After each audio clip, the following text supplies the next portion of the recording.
প্রিয় শিক্ষার্থীরা, আশা করি তোমরা ভালো আছো। দিনের শিশুমের পক্ষ থেকে তোমাকে স্বাগত জানাই। আমি মোহাম্মদ সিকান্দার। তোমাদের গুরুত্বপূর্ণ একটা ভিডিও নিয়ে আসলাম, SSC English topic tag question.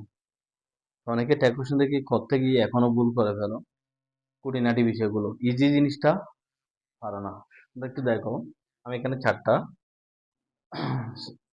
Tag question লিখলাম, একটু করে দেবো। দেখো, দে হার্ডলি ভিজিটেড কক্সবাজার।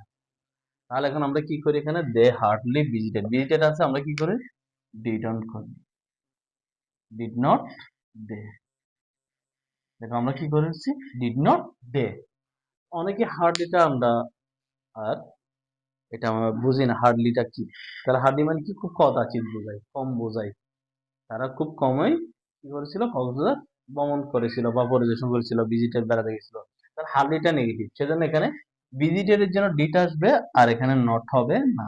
কারণ এখানে হা বোধক করলে ওখানে না বোধক, এখানে না বোধক করলে ওখানে হা বোধক, সেজন্য ভিজিটেডের জন্য কি হবে? ডিট। হার্ডলি আছে নেগেটিভ, সেজন্য হার্ডলিটা আসবে না, ডেটা বসে যাবে। আশা করি বুঝতে পারছো। The father rose in him. এখন দেখো, রোজ রাইস রোজ বড় করে তুলে, এখন ফাদার আছে, এখন আমরা কি লিখি? রাইস রোজ। তাহলে কি লিখি? ডিড নট হি লিখে দিই, ফাদারের জন্য হি লিখে দিই। এখন দেখো, এখানে যেহেতু দা ফাদার দা মাদার আসবে, তখন এটা আর ফাদার মানে পিতা বোঝাবে না। দা ফাদার মানে এখন হচ্ছে পিতৃত্ব, মানে পিতৃত্বের ভালোবাসা দিয়ে তাকে বড় করেছে। তাহলে সেজন্য দা ফাদারের জন্য এখন এখানে দা ফাদার বা দা মাদার হলে এই জায়গায় আমরা কি না বসে ইট করে দেবো। দা মাদার দিলে তাও ইট হবে, দা ব্রাদার দিলেও ইট হবে। আশা করি বুঝতে পারছো। I have a little water. খুব খেয়াল করো, লিটল আর ফিউ, লিটল